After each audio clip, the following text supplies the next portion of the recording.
She took him on as a typesetter's assistant for 9 shillings a week, and she paid him in coin.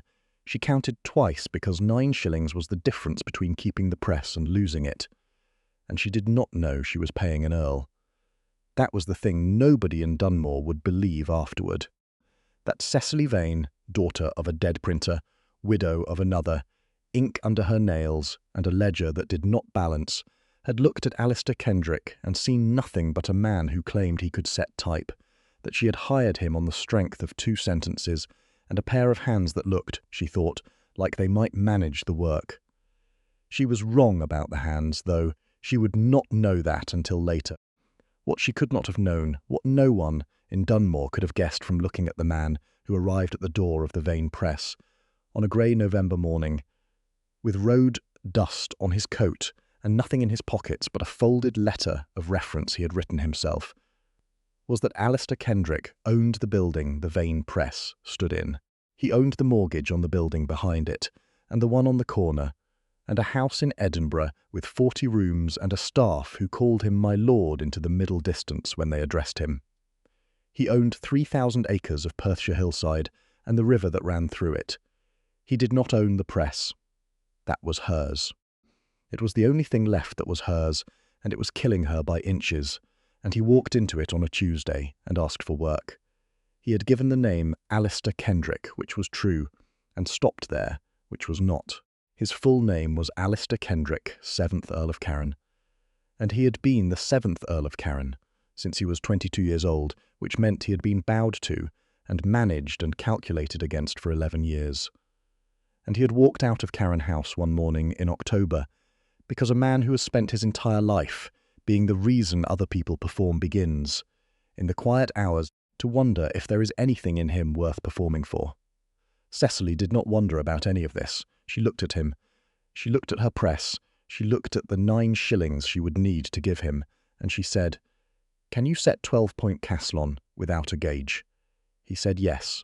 She said the job was his and he could start on Thursday. Remember those 9 shillings. Remember the way she counted them. Everything that came after. The night she showed him the accounts, the afternoon at the market, when she watched him flinch from a face in the crowd. The evening her father's old solicitor arrived with papers that turned the floor to ice beneath her. All of it grew from that first small, honest transaction. A woman who had nothing she could afford to lose, hiring a man who had everything and had chosen to put it down. The lie was already in the room when she said Thursday. She just couldn't see it yet. Dunmore was a printing town, or had been. 3 generations of Vanes had run type for the merchants and the lawyers and the church, had printed the local paper for 40 years, had kept the press running through 2 floods and 1 fire and the death of Cecil Vane Sr., who had gone to his grave mid-sentence on a Wednesday and left his daughter with the press and his debts in roughly equal measure. Cecily had married James Vane, her father's apprentice, at 23, which everyone in town had said was sensible and nobody had called romantic, and James had been good and steady and dead of a chest fever at 31. And Cecily at 29 had found herself a widow with a press, a young daughter named Penn, and a town that watched her with the patient, pitying eyes of people who have already decided what comes next. What came next, according to Dunmore, was the sale. To Colin Straith, who owned the paper mill on the edge of town and wanted the Vane building for a warehouse, and who made his interest known the week of James's funeral with the particular warmth of a man who considers himself a rescuer. He made an offer. It was fair. Everyone said so. It was also, Cecily calculated, exactly the amount that would pay the debts and leave her and Penn with nothing to build from. A clean exit and an empty start, which is not a start at all. She did not sell. She took on every job the press could handle and some it couldn't, and she learned to set her own type in the evenings after Penn was in bed, and she kept the accounts in a hand so small it looked like it was trying to hide, and she did not tell a living soul how close to the edge the whole thing sat. She was her father's daughter and her husband's widow, and she had not buried both of them to be told that the press they'd loved was not worth the saving. By the time Alistair Kendrick arrived at her door, she had been running on will and 3 hours' sleep for 14 months, and she was down to one hand, old Finlay, who had been her father's compositor, before his eyes went. and a press that needed a new roller that she could not yet afford, and a contract from the county solicitors that would pay her enough to breathe if she could fill it by the 1st of December, which she could not do alone. She needed a typesetter. She needed one who would work for what she could afford, which was not much. He said he could set Caslin without a gauge. He could, as it turned out. That was the first surprise. The second was that he didn't make her explain why the work mattered. Most men she hired, or tried to hire, wanted to know why a woman was running a press, and whether she meant to keep doing it, and wasn't it very much for one person, said in the tone that meant, "Isn't this really all a bit much for you? And wouldn't you rather sell?" Alistair Kendrick sat down at the composing stone on his first morning, looked at the copy she gave him, and set type. He did not ask about her plans. He did not say it was a lot for one person. He asked, once, whether she wanted the river heading in the solicitor's brief in Roman or italic, and when she said Roman, he set it in Roman and moved on. Finlay watched him from across the room with the folded arms of a man who had decided to be suspicious and was looking for reasons. "He holds the stick wrong," the old man said to Cecily at the end of the first day. "Too light, like he's not afraid of dropping it." "He hasn't dropped it," Cecily said. "Not yet." Finlay squinted. "And he reads the copy before he sets it. Compositors don't read the copy. They set the words he's reading." She had noticed. She hadn't said. A man who read the copy before he set it was either very slow or very particular, and he was not slow. By the end of the third day he had outpaced Finlay by a third, and made one error which he caught himself before she saw it, and corrected with the quiet efficiency of someone who was not accustomed to making errors and did not intend to start. His hands, she told herself, were none of her business. They were not the hands of a man who set type for a living. She could see it every time he reached across the stone.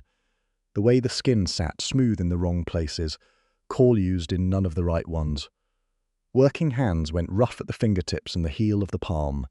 His were rough at the knuckles, the way hands went rough outdoors. A gentleman's outdoors, not a compositor's shop. She put it in a drawer in her mind, and closed the drawer because the solicitor's contract was due in 5 weeks, and she needed the work done more than she needed to understand him. Penn decided she liked him on the second day, which annoyed Cecily because Penn was 6 and had no business making character assessments. But 6-year-olds are constitutionally immune to logic. Alistair Kendrick answered every question Penn asked him, and she asked many, with the unhurried seriousness of someone who considered the opinions of small children to be worth engaging. He explained at some length how a press transferred ink to paper.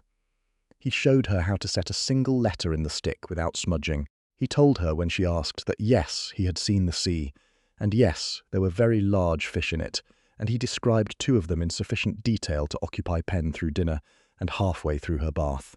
Finlay thawed by the end of the 2nd week. He did not say so.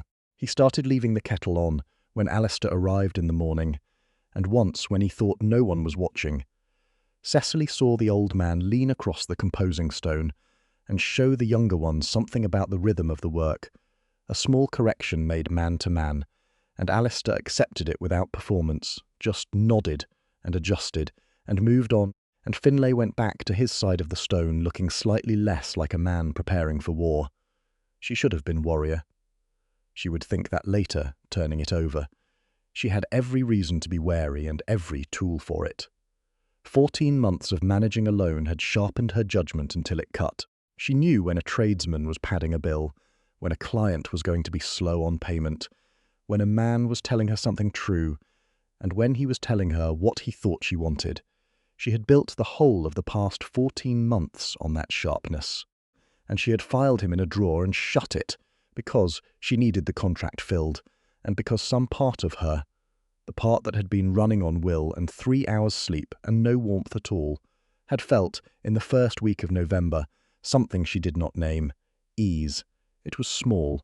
It was the easing of not being the only person in the room who cared whether the thing worked. The contract was filled on the 28th of November, 3 days early, and the solicitors paid within the week. And on the Friday evening when the last of the coin arrived, Cecily sat in the back room with the ledger and let herself breathe, really breathe, for the first time since September. She did not call it relief. She called it arithmetic. Alistair stayed on. That was the decision she made without quite making it. She did not tell him the contract was complete and the arrangement was over. She said there was more work if he wanted it, and he said yes without asking what it was, and she told herself this was practical. There was a merchant in town, Straith's cousin once removed, who had made it his business to tell the other merchants that the Vane press was shaky. He was not wrong, but he was not right either, and the version that spread through the market was worse than the reality, and the reality was bad enough. Cecily lost 2 clients in December to a printer in the next town who charged more and worked slower but was, as Straith's cousin put it to anyone who asked, reliable. Reliable. She said the word to Alistair one evening, standing on the step in the cold.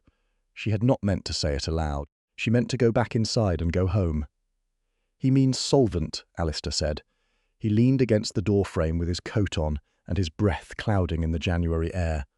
"They never say solvent because that makes it a question of money, and questions of money can be answered. Reliable sounds like character. You can't argue with character." "I can," Cecily said. "Yes." He looked at her with the dry edge she had come to expect from him. The wit he kept folded away and only opened when they were alone. "You can, and you will, and they won't listen until you've proven it loud enough that they can't pretend they haven't heard." He paused. "There's a merchant's fair in March. Enter the press, not a job. A demonstration. Your best typeface, your sharpest impression. Let them see the work and put their name against it. Make the town watch you do it." She looked at him. "That costs money I don't have yet. It costs paper and time," he said. "You have both, and if it works, Straith's cousin runs out of things to say." "You can't buy that," she said afterwards that she agreed because the logic was sound, and that was true. She did not say the rest of it, which was that she had stood on the step in January and looked at him and felt the drawer in her mind strain against its latch, and shut it harder. They won the fair, or something very like winning. The Vane Press's demonstration piece, a full broadside in 2 typefaces, tight and clean and not a broken letter in 200 lines, went up on the merchant's board and stayed there for 3 days, and 2 of the clients who had drifted to the other printer came back before the month was out, and old Finlay told the butcher, who told the baker, who told apparently everyone that the Vane Press was the sharpest shop in Dunmore and always had been. The town turned. Towns do. Slowly and all at once, and pretending they had always been facing the same way. It was a good month. Cecily would know to be wary of good months later. But in February she let herself have it. She let herself want the work to go on, and the press to be busy, and the evenings on the step with the cold coming in, and Alistair beside her saying dry, precise things about the printing trade, and occasionally, rarely, something that was not about the printing trade at all. There was one evening late in February.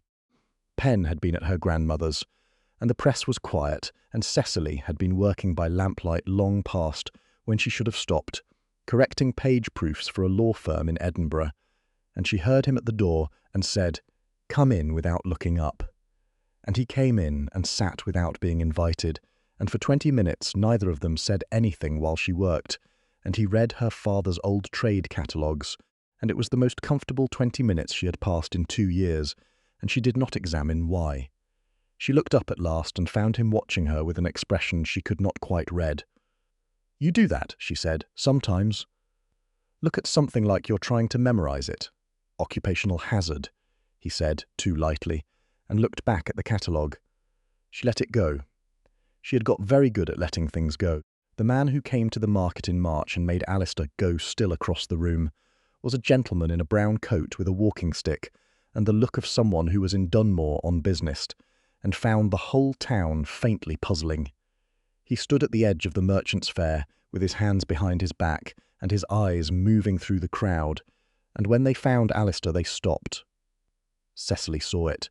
She saw Alistair see it too, saw the stillness travel from his spine outward, very controlled, and then he turned his back to the man with the unhurried movement of someone rearranging furniture, and put himself on the far side of a bolts of cloth stall where he was neither visible nor fleeing. The man in the brown coat frowned, looked, moved on. Alistair breathed again. Cecily watched him breathe. That evening she did not open the drawer. She went home to Pen and made supper and sat by the fire and thought about hands that had never been roughened by composing stones, and a letter of reference no one in Dunmore had thought to verify, and a man who read the copy before he set it, and the way he had looked at her over the merchant's catalogues like she was something he was trying to memorize before it ended. She thought about all of it, and she went to sleep, and she told herself she would say nothing because the press needed the work done, and there was a church pamphlet due in 2 weeks, and that was all it was. She knew by then that it wasn't all it was. She just hadn't said the word yet. Love is inconvenient that way. It arrives before you've prepared a place for it. The church pamphlet came and went. March went into April. The press was the busiest it had been in a year. Cecily hired a second hand, a young woman from the edge of town, who learned quickly and did not drop the stick, and the back room stopped feeling like a place where one person was trying to do the work of 3. And in the corners of the days, the small ones, the ones between the jobs, something else was being built.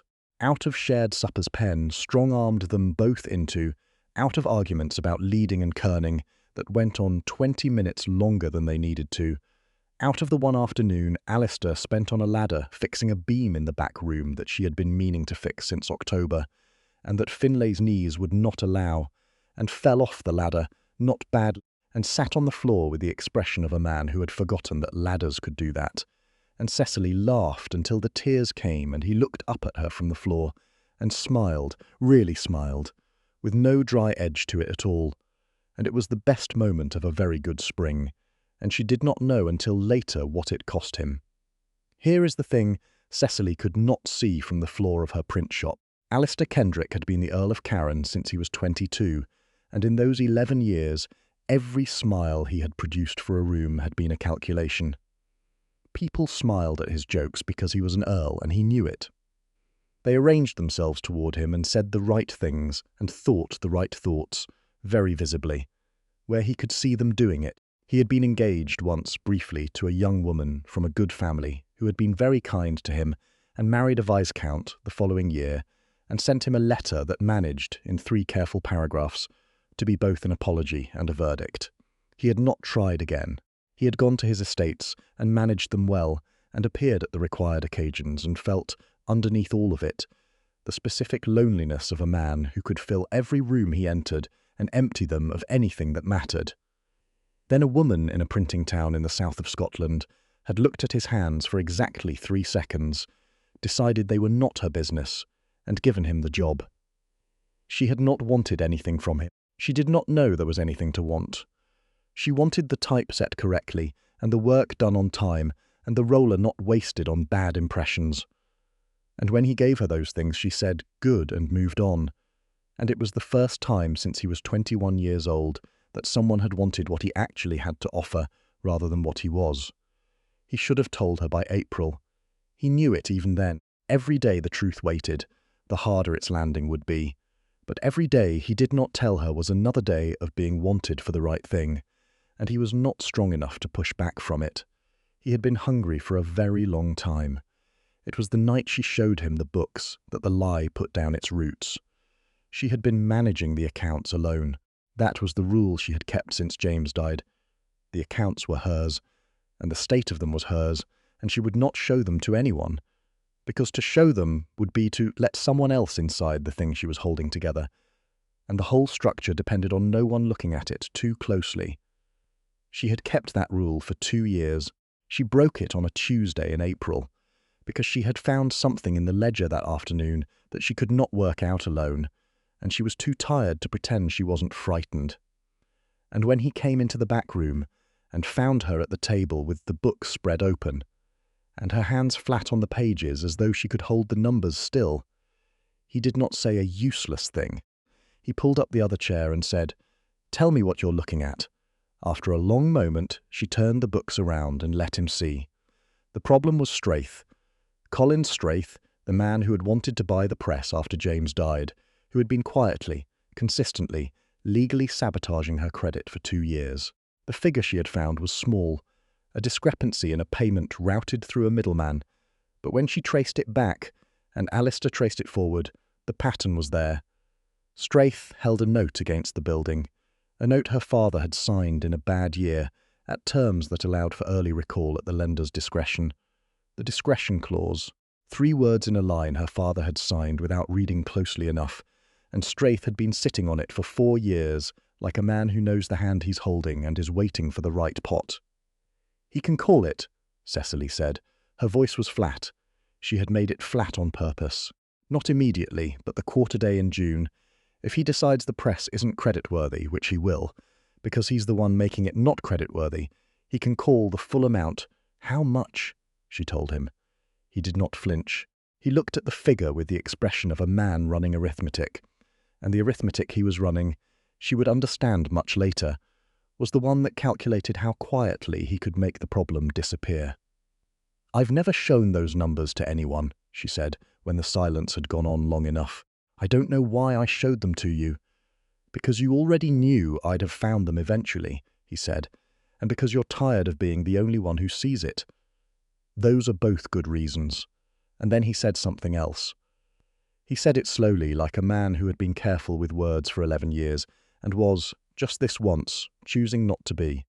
He said, "I have spent my whole working life in rooms where people knew my worth before they knew my name, where I was a quantity first and a person somewhere after. This is the first place I've been where that was the other way round, where the work was what mattered and I was the man who did it. I don't want to lose that." He looked at her across the table, with the books between them and the lamp going low. "I need you to know that, whatever happens with Straith, whatever happens at all, this is the first place I have felt like myself in 11 years. It was the most honest thing he had said since November. It was also wrapped around the largest silence, and Cecily heard only the honesty. She came around the table and kissed him. He kissed her back like a man who had given up pretending he wasn't going to. For a while the books and Straith and the quarter day in June were somewhere very far away. She fell asleep in the chair by the lamp, and while she slept, Alistair Kendrick sat very still at a printer's table and thought for a long time. Then he wrote a letter in his own hand to his man of business in Edinburgh, a careful and methodical man named Parrish, who had not heard from his employer in 5 months, and who would, Alistair knew, receive this letter with profound relief and no questions. He told Parrish to find the Straith note quietly, through agents, without a name attached. Buy it if Straith would sell.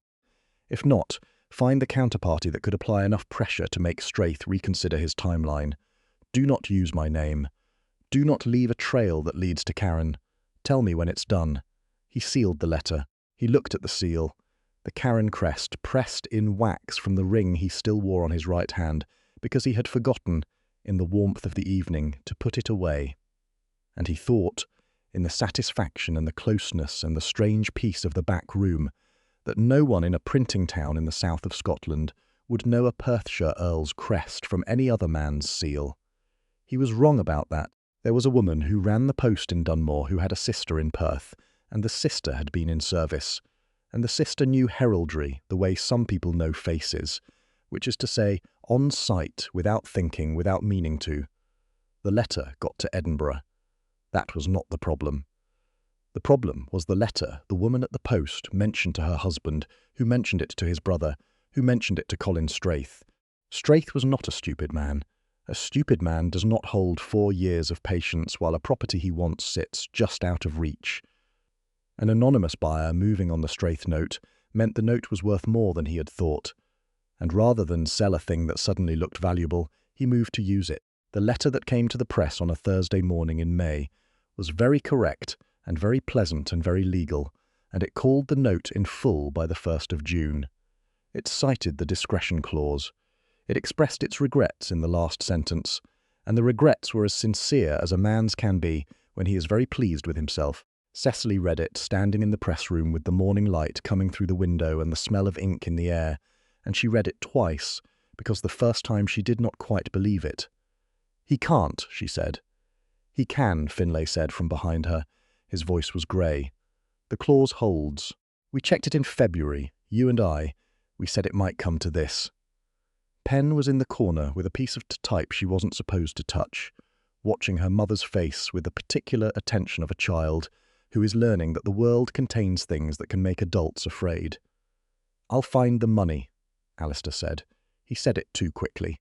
He said it the way a man says a thing that already has a path behind it, and Cecily heard the quickness and turned to look at him with all of the fear in the room, looking for somewhere to land. "You'll find it." She looked at him. "You. A man who answers to Alistair and works for 9 shillings a week. You'll find. What is it? 4 years' worth of printing income in 3 weeks. How? Tell me how." And he had no answer that was not the truth, and the truth would end everything, or he believed it would, which amounts to the same thing in the moment you're standing in. So he said, "Trust me, let me handle it." The not answering was worse than an answer. It opened the first crack, it widened the next day. Finlay came to her on Friday morning before the others arrived.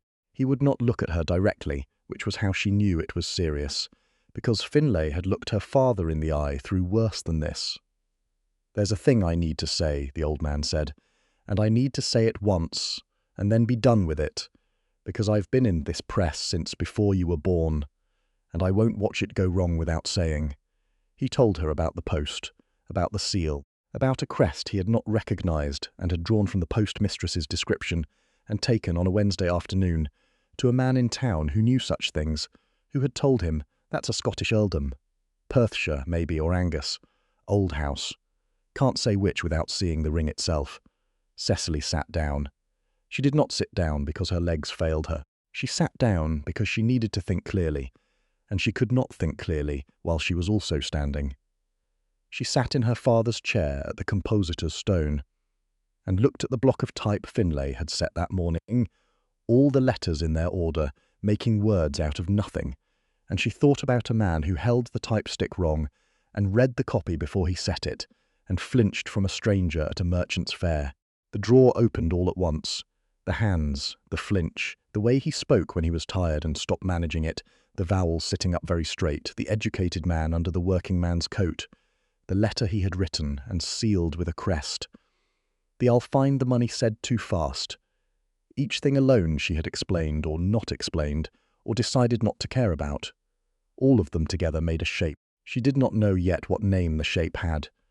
But she knew the shape was a lie, and she knew that she had given him her books and her spring, and the better part of her trust, and she had done it believing she knew who she was trusting, and she had not known at all.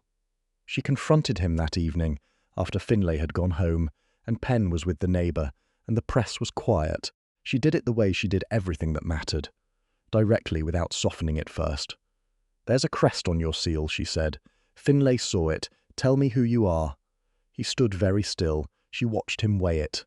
She watched the truth come right up to the front of his face, and then step back, because he had calculated, she would understand later, that the problem was 3 weeks from being solved, and he thought, stupidly, generously, with the particular foolishness of a clever person who thinks they know better, he thought he could hand her a fixed thing instead of a broken confession. "Give me until the end of the month," he said. 3 weeks. When it's done, I'll tell you everything, and Straith's note will be cancelled, and you can decide what to do with me. But give me 3 weeks. 3 weeks, she said. "Cecily, you have been here since November," she said, and her voice did not rise. It was quieter than usual. She found, to her own surprise, that quiet was more accurate than anger right now. 6 months. "I showed you the books, I let you." She stopped. Didn't finish the sentence. 3 weeks. She turned and went back to the press, and she spent the next hour doing work that did not need doing, and she felt the crack widen, and she said nothing else. She gave him the 3 weeks. She would think about that afterward in the same way she thought about counting the 9 shillings. As the hinge, the whole thing turned on. She gave them not because she trusted the answer, but because she trusted the man, or trusted the person she had believed him to be, which is a harder thing to give up, and she was not ready to give it up, even now. That trust was what the fair day broke. Dunmore held its spring market on the last Saturday of May, and Cecily opened the press doors the way she did every year, flower and fair, and Penn running mad in the lane with the other children, the whole town in the street from 10 o'clock. She had not cancelled it. She would not cancel it for Straith, and she would not cancel it for this. She set up the demonstration case in the front window, the broadside from the Merchant's Fair reprinted and framed, and she made tea for the people who came in to look, and she shook hands and talked business, and anyone watching her that afternoon would have said, "There is a woman who is quite all right." She was not all right. She was counting days. Alistair was beside her at the table, rolling a proof and talking to the blacksmith about paper stock, and she had almost let the 3 weeks of careful distance soften back into something warmer when she felt him go still. She knew the stillness. She had seen it at the Merchants' Fair in March. The carriage came up the lane at 2:30, and it was not a merchant's cart, and it was not the solicitor's gig. It was a private carriage, well kept, with a coat of arms on the door that she had never seen in Dunmore, because it had never had reason to come to Dunmore before. It stopped at the press, and a young man got out. Not young, really, 35 or so, but with a particular quality of someone who had decided to be young indefinitely. And he looked at the press and the people and the spring market with an expression of very slight distaste, and then he found Alistair's face in the room and he smiled. "There you are," he said pleasantly, into a room that went quiet. He had the voice of someone accustomed to rooms going quiet. "Good Lord, 7 months, Alistair. 7 months, and you're setting type in a print shop in. Where is this?" "Exactly. Never mind." He looked around at the people, at Cecily, at the demonstration case in the window, and he smiled a little wider. "I do apologise for the interruption. I'm looking for my cousin, Alistair Kendrick, who is apparently a typesetter, which I find remarkable because he is also, as you may or may not know, the Earl of Carron. Alistair, your steward is at his wit's end. Your factor has written to me 3 times, and your aunt is threatening to come south herself if I don't produce you by midsummer. Come home." The room heard it.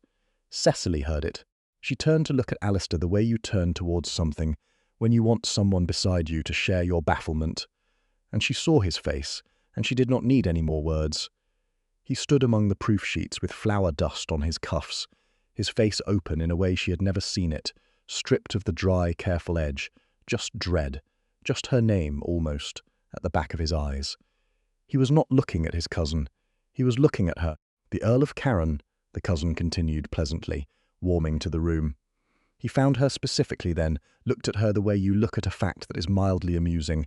"And you must be the proprietress. How resourceful. Alistair always did have a weakness for competent women." A pause precisely timed, though I should mention, and I do hope this doesn't inconvenience you, there's rather a significant prior arrangement, Lady Dunbar's daughter, very settled, so you'll forgive me if I reclaim him. There it was. All of it, the way he had held the composing stick, the reading copy, the hands, the man at the March market, the crest on the seal. I'll find the money said with too much certainty. The 3 weeks that were not about finishing a job, but about finishing a lie before she found it. She had shown him the books. She had told him things she had not told James in 7 years of marriage. She had kissed him across the table with Straith's note between them, and she had given him 3 weeks of trust she could not afford, and he had spent them knowing this carriage was on its way. She set down the tea she was holding. She set it on the press table carefully, without a sound. The room was very quiet. "Cecily," he said. First word he had spoken.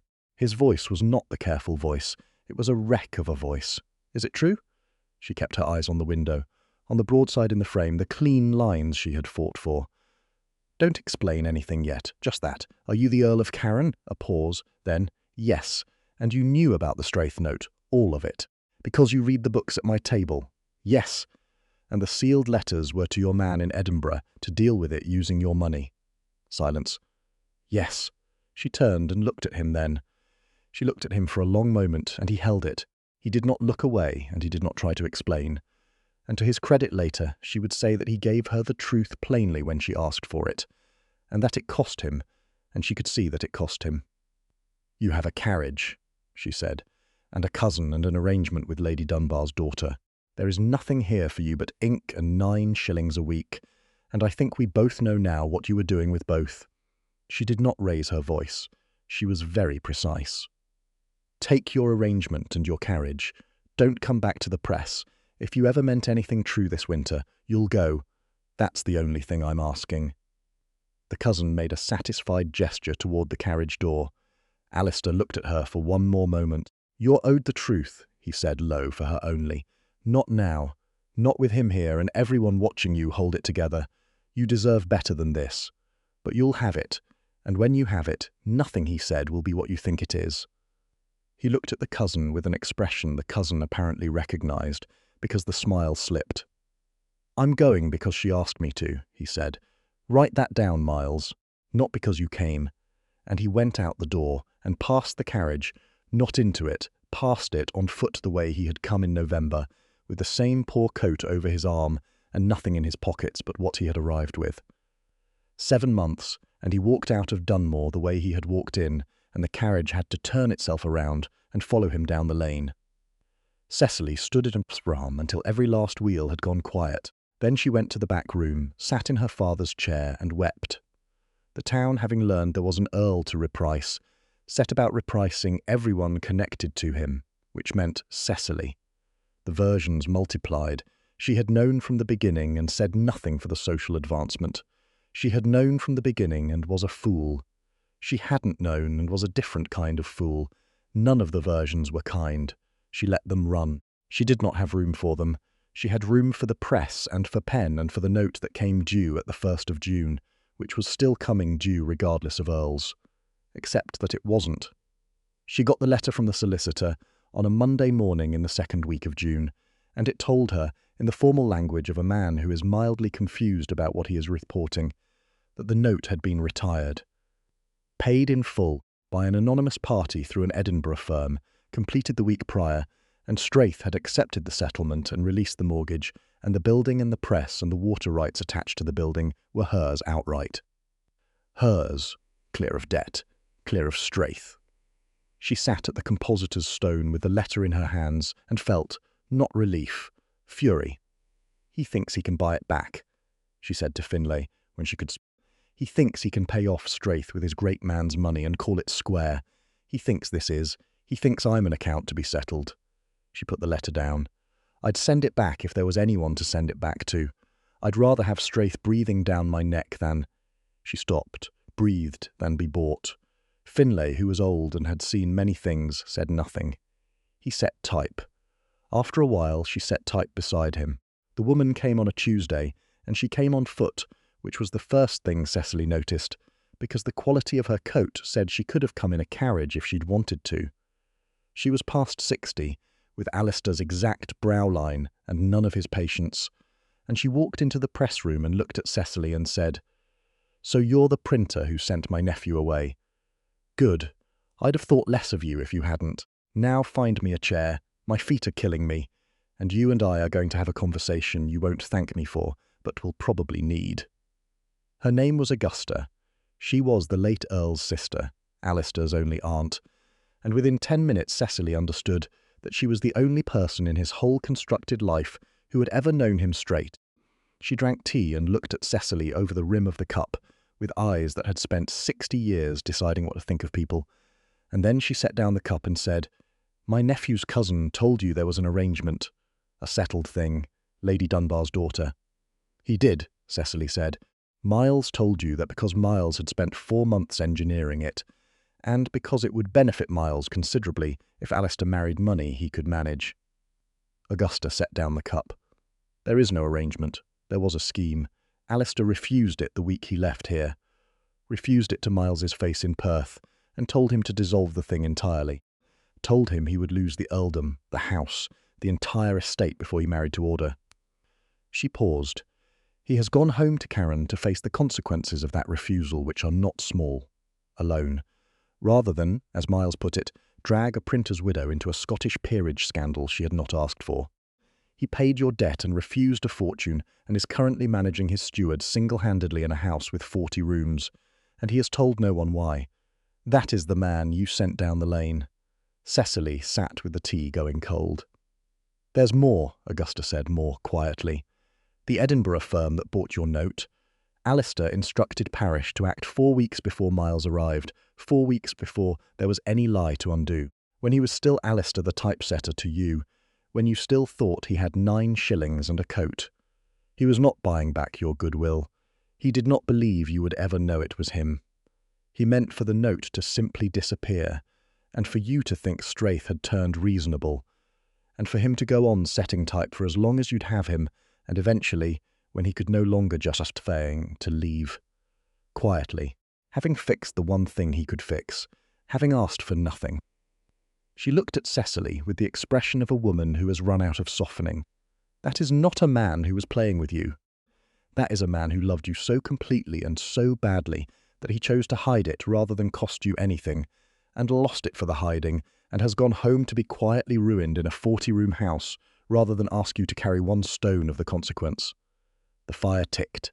Outside, Penn was in the lane with the neighbour's dog, arguing with it on points of principle. He lied, Cecily said. It was not quite as simple as she had meant it to sound. He did, Augusta agreed. A coward's kindness, not a cruelty. There is a difference, girl, and you are intelligent enough to know it, or I wouldn't have come this far south in June. Cecily was quiet for a long time. It doesn't change what I am, she said at last. She said it the way she said all the hard things, plainly, without decoration. Even if every word you've said is true. I have ink under my nails and a child and a press that needs 2 hands to run, and a town that already thinks the whole business was either a scheme or a humiliation. I'm not a countess. I don't want to be a countess. I can't live in a house with 40 rooms and be looked at the way that cousin looked at me.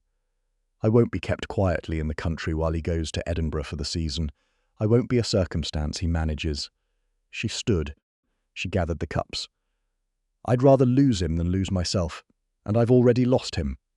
Augusta looked at her, long and level. Then she stood and reached for her walking stick. You're not wrong, she said. I'm not here to argue you out of your pride. I came south because you deserved the truth, and now you have it, and what you do with it is your own business. She paused at the door, with the afternoon light coming in around her. But I'll tell you one thing for nothing, because I've lived 63 years and I've seen it go wrong this way before. You're each sitting with your pride up and waiting for the other one to come and give ground first. He won't ask you to be a countess. You won't go and be managed. So you'll both keep what you've got and lose the rest, and you'll be very correct and very alone, and the world will think you're very sensible, and in 10 years you'll still be thinking about a spring when somebody wanted you for exactly what you were. Not for the press or the widow or the competent woman, but for you, and it won't have gotten easier. She set her hat on. Mind your ink roller.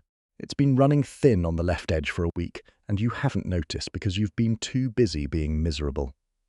And she went. Cecily stood in the door and watched her go down the lane, and she did not know that Augusta had just named the exact thing that was coming. The fire came up out of the dry June heat 3 nights later, and it came from the paper merchants next door. A spark in a pile of shavings that no one caught in time, and Dunmore woke at 2 in the morning to the smell of burning, and a sky that was the wrong colour.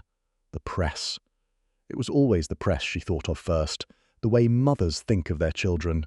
She was dressed and out the door with Pen half asleep on her hip before she had finished thinking it, passing her off to the neighbour with instructions to stay inside, running down the lane in the dark toward the orange light she could see above the rooftops.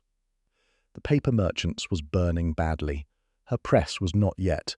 The wall between them was stone, but the roof was timber, and the heat was tremendous, and there was already a brigade of men from the town with buckets, and Finlay was there, grey-faced in his nightshirt, and 2 of the merchants, and they were doing what they could, but what they could was not enough. The problem was the paper. 4 reams of the broadside stock she had just taken delivery of, stacked in the front room, and if that caught the press was gone. The stone walls might survive. The type cases would warp, the press itself, the old Columbian her father had brought from Edinburgh, the heart of the whole operation, that she could not replace, not at any price she could ever reach. She was thinking this, standing in the lane with a bucket that felt useless when he came. No carriage, no cousin, no announcement of any kind. A horse that looked like it had been ridden hard from somewhere north, lathered and blowing. And Alistair Kendrick, dropping from its back into the lane with his good coat already off his shoulders before his boots hit the ground, and his sleeves going up his arms, and the first words out of him were not her name, and not an explanation, and not an apology. They were for Finlay. The paper stock, front room or back? Front, Finlay said, and then stared. Then we haven't got long. Who's strongest here?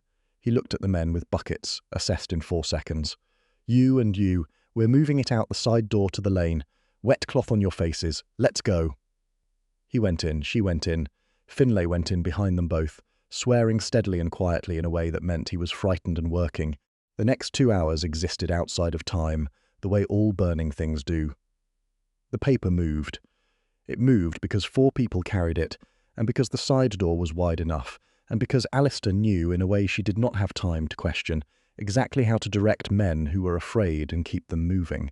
The press itself they could not move, but once the paper was out, the threat was reduced to heat and smoke, and the brigade had the merchant's side of the wall managed by 4 o'clock, and the Colombians stood untouched in the press room in the dawn light, when the smoke had cleared, not pretty, but standing.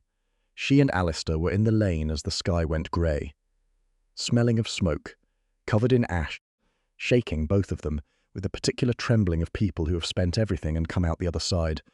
He did not reach for her. That mattered. "You came," she said. Her voice was unsteady. She didn't bother steadying it. Word came that the press was on fire. He was still breathing too hard. I had a horse saddled before I'd finished reading it. I didn't think about it. A pause. I'd have come if there were men with guns at the boundary. He turned to face her. He did not close the distance. "You said I owed you the truth, and not like that, with Miles enjoying himself in your shop. He's not here, so here it is. 3 things, and then I'll go if you tell me to." The lane was empty. The last of the volunteers had drifted home. Finlay had gone inside, with the discretion of a man who had been wrong about people before, and knew when to be elsewhere. I left Karen because I'd been the Earl of Karen since I was 22, and a person to no one at all. I wanted to know if there was anything in me worth wanting with nothing attached to it. That's the first thing. It's vanity, and I'm not proud of it. He held up a second finger. "I tried to buy your note from Straith 4 weeks before Miles came to Dunmore, before there was a lie to undo, before you knew there was anything to forgive. Because I could not watch Straith take this press, and because I knew you would never take a thing I offered openly. I meant to disappear after, never tell you. That's the second thing. It was cowardice dressed as kindness, and I know what it cost." He stopped. The grey light was getting brighter. Somewhere up the lane, Penn was waking up, and would want breakfast, and would ask 100 questions about the fire. "The third thing is the only one that matters, and Miles twisted it. There is no arrangement. There was a scheme that I refused. There is no one settled elsewhere. There never will be. I refused it the week I left here, and I would have refused it if I'd never found this lane." He looked at her steadily, ash-grey and red-eyed in the dawn. "I lied about my name, about nothing else. The 9 shillings were real. The spring was real. Everything I ever said to you that was not about my name was true. That is all 3 things. That is all of it." Cecily stood in the lane in the June dawn and looked at the man who had ridden through the night for her press, and gone straight for the paper stock, and directed frightened men in the dark, and asked for nothing, and said the 3 things plainly without once trying to make them easier than they were. She did not forgive him because he was an earl. Understand that. She did not forgive him because of the note retired or the refusal or the 40 rooms. She forgave him because he had come as a man in the dark with his sleeves already going up. "My terms," she said. Her voice was level. She had slept 3 hours and smelled of smoke, and her hands were still shaking, and she was very certain. "They're not negotiable, and I won't be argued out of them." She held his eyes. "I am not a countess. I don't intend to be one. My name stays on that door, and my hands run this press, and I am nobody's managed arrangement or country secret. If you want me, you want the printer, the ledger and the ink, and the 9 shillings, and the whole inconvenient life, on the exact level you found me on. If those are not the terms you can live with, say so now, and we part cleanly, and I'll thank you for the spring and for last night, and that will be all." He looked at her for a long moment. "On the level I found you on," he said. "Yes. God, yes. That is the only level I ever wanted." The 9 shillings were never the problem. She kissed him, or he kissed her, in the morning light in the smoke-smelling lane, with the Colombian standing behind them, and the dawn coming up over the rooftops, and not one witness but Finlay through the window, trying very hard to look as though he was checking the ink supply. The rest resolved in daylight. Straith's pattern came apart under scrutiny.